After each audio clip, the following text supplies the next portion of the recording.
Hey, what's going on YouTube? This is yet another deck profile. This time we're doing something a bit more competitively viable for a first. And I'm kind of jumping on the bandwagon before the ban list drops, and we're doing a Numeron deck profile, but we're not doing Numeron Eldritch because I don't want to pay for Golden Lords. So we're doing Numeron Guru, which I personally prefer anyway. You get a lot more interaction due to the fact that Numeron Network doesn't restrict you from setting, so you can summon Zexal and then set your Guru. Anyway, yeah, let's jump straight into the profile. Okay, so starting off with our main deck monsters, we are playing 1, 2, 3 copies of Guru himself. So he's a flip monster. When he's flipped, you can add any Subterror card from your deck to your hand, and then you can target another monster on the field as well as himself and flip them both to face down defense. And then that effect is a quick effect if you control another face up Subterror card, which doesn't include Hidden City. Hidden City is not a Subterror card. That's something very important to bear in mind. Then we are playing 3 copies of Subterror Fiendus. She's basically a hand trap. She's like a Nominee negate. She doesn't destroy the card that she negates, but still you pitch her from hand or field, and then you have to flip a face up Subterror face down, and then you negate the activation, and you can. She has an effect on while she's on the field as well, which is you can target Subterror on the field, and one in the grave, and I think you set her, and then you flip. You special summon the Subterror either face up or face down defense, I believe. Yeah, so you target a face up monster, any face up monster you control, change it to face down defense, and special a Subterror from your hand or grave in face up or face down defense. And then you can only use each effect once per turn, so you can bring something back and then also negate something. So that's very, very useful. Then for our one-offs for Subterrors, we're playing the 1 Nemesis Archer and the 1 Umastrix. So Umastrix is on flip a Banish. Does target, but the Banish is nice interaction and he's quite large. And then the Nemesis Archer is if it attacks something that is in face down defense, shuffle it back into the deck. And then when she is destroyed, you can special a Subterror from your deck. So you can get your Umastrix out or a Guru if you really need to. And then for the final main deck monster that isn't a hand trap, 3 copies of Numeron War. Pretty self-explanatory. It activates Numeron Network from the deck at the cost of a discard, and then if you take battle damage, you special summon it and end the battle phase. Very, very useful. It's also level 1, so you can play Linkuriboh in the deck.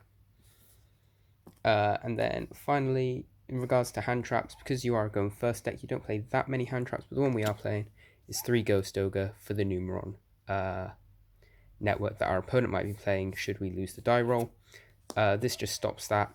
Really, really good hand trap. Definitely recommend picking some up for this format. Also very, very useful against Rogue. Okay, and now for our spells in the deck. Obviously we are playing our 3 copies of the Hidden City. Really, really good. So on activation, searches a Subterror monster to your hand, and then it has like loads of different effects. You can flip a face down Subterror monster you control face up, which triggers the Guru. So you can activate this after you've Zexal to your opponent, set the Guru. So search the Guru, set the Guru, activate this, flip the Guru, search Final Battle, and you're popping off. Or you can get Fiendus and negate anything that may attempt to negate your Zexal. If your opponent declares an attack, I think you can flip a Subterror you control that's face down, face up, and then that will negate the attack. And then it's just really, really good. It enables all your plays. So if I can get it to focus. There we go. So yeah, so you've got the attack negation effect, and then you can change a face down Subterror to face up attack or defense. You can only activate 1 Hidden City per turn, but you can use each of its effects once per turn as well. I don't know why my autofocus is kind of turned off. Ooh. Look at that, professional editing, question mark? I don't know. Please forgive me. I'm but a mere guru player. I lack brain cells. The other field spell we're playing, 3 Numeron Network. Really, really nice card. Really insane. Probably not going to last very well. Network will last. Zexa will not last, 100%. Activate this card, and then during your main phase 1, send a Numeron spell that meets its activation requirements, resolve its effect. So you activate and you pitch one of your Numeron callings, which say that if you control no face-up monsters, special summon up to 4 Numeron Xyz monsters to your side of the field. So you get 1, 2, and 3, overlay them together, you get your S0. You can only summon 1 time after you resolve calling, but you can still set, which is why it makes for a very nice combination with Subterrors.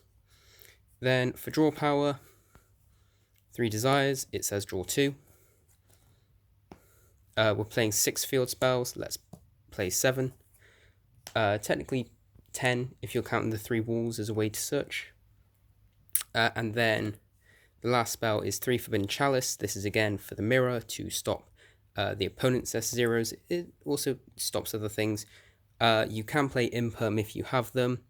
I do have a set. They're just currently being used for my Adamantipator deck. So, I'm kind of playing Forbidden Chalice at the moment. Both are really, really good. If you don't have room to main deck these, definitely side deck them. Okay, and then on to traps. Pretty standard.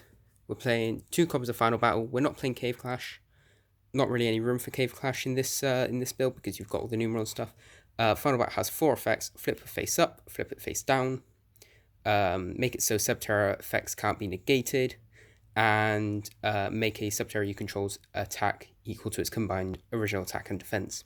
So the best thing with this, you can flip it while you control a face-up Guru, because you flipped it face-up off of Hidden City. So you can activate S0,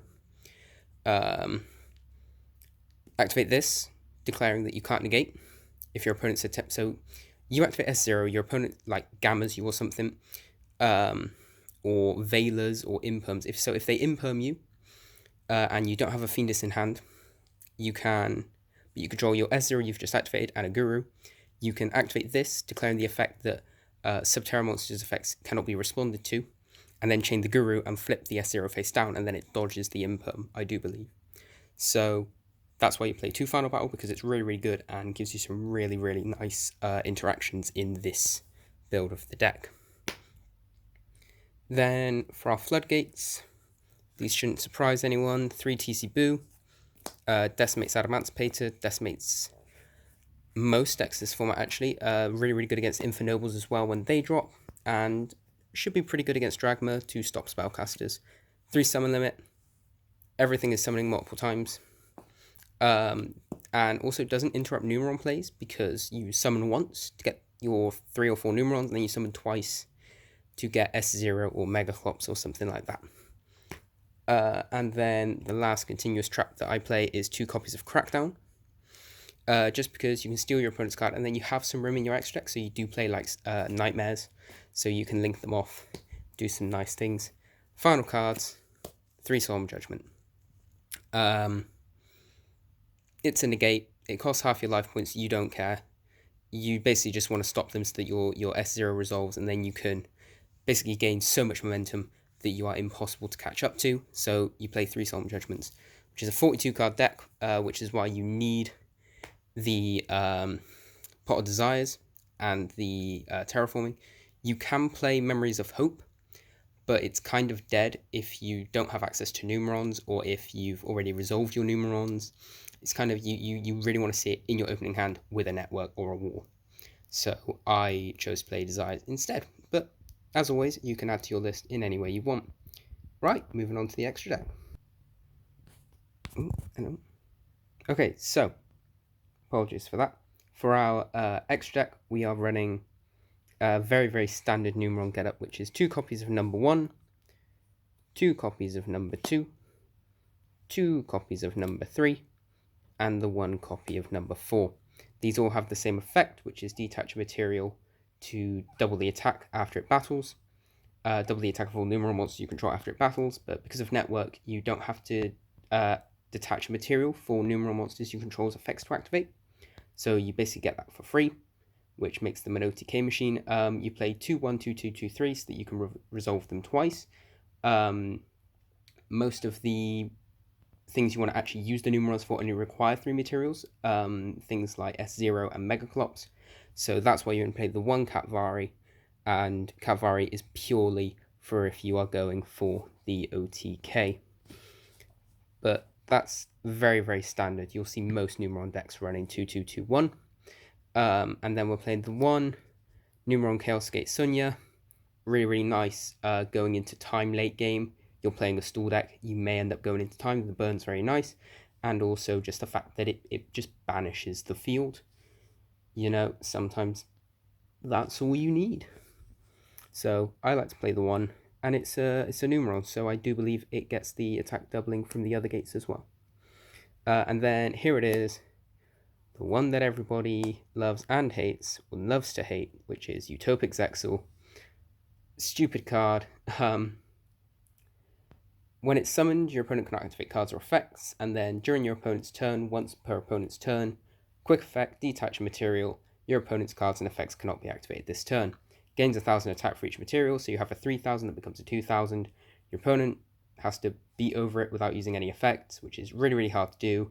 You protect it with Guru, you have attack negation because of Hidden City. Really, really, really, really filthy card, but I love it because I was raised on Yu-Gi-Oh! Zexal. Okay, and then we're playing a very, very small link package to end, which is the 1 Linkaribo to link off Numeron Wall and provide some more protection for our S0, 1 Cerberus, and 1 Phoenix for some basic removal. The 1 Megaclops, because if you're playing against a deck that isn't Numerons, they really struggle to out this. You have to be playing Exceeds to out Megaclops or have spells and traps to act as removal, which quite a lot of decks cannot do. And then you can also steal opponent's resources to Exceed summon with. That effect doesn't come up because I don't think you can, due to the fact that the Numerons are not correctly Exceed summoned. But, you know, it is an effect that exists if you find a way to make it work. Just remember that exists. And then the final card that we're playing is the 1 Saryuya Skuldread, because digging for Hidden City is nice. You could, if you really wanted to, and you wanted to go hard in on Guru plays, because you know your opponent's got a way to stop Numeron, summon 4 gates, make Saryuja, dig for 4, get access to Numeron plays. Because Nibiru only tributes face-up monsters, so a set Guru is safe from a Nibiru. But that is basically it for the list.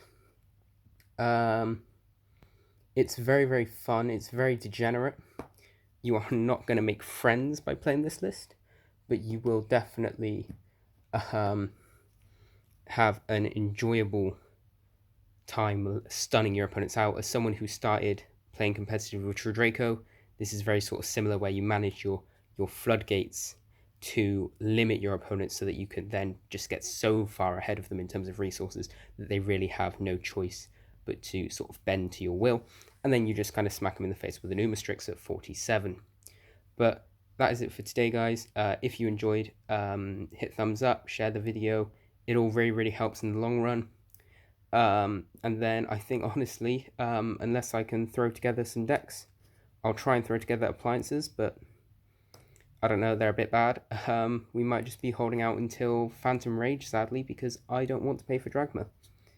No, you know what, I'll try and get a Melfi deck profile out, but then after that, it's going to be a matter of waiting until the deck comes out, I think, that interests me. Phantom Rage, definitely. You've got the Fur Hire support, obviously.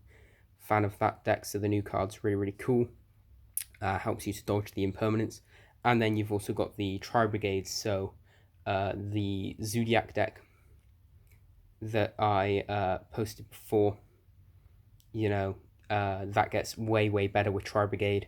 So do Gladiator Beasts, so do Fur Hire. You know, Tri-Brigade are an insane deck, and once that set drops, you can be certain that I will be gathering up all the cards for you guys and showing you an awesome deck. So thanks as always, and I will see you next time. Yeah, peace.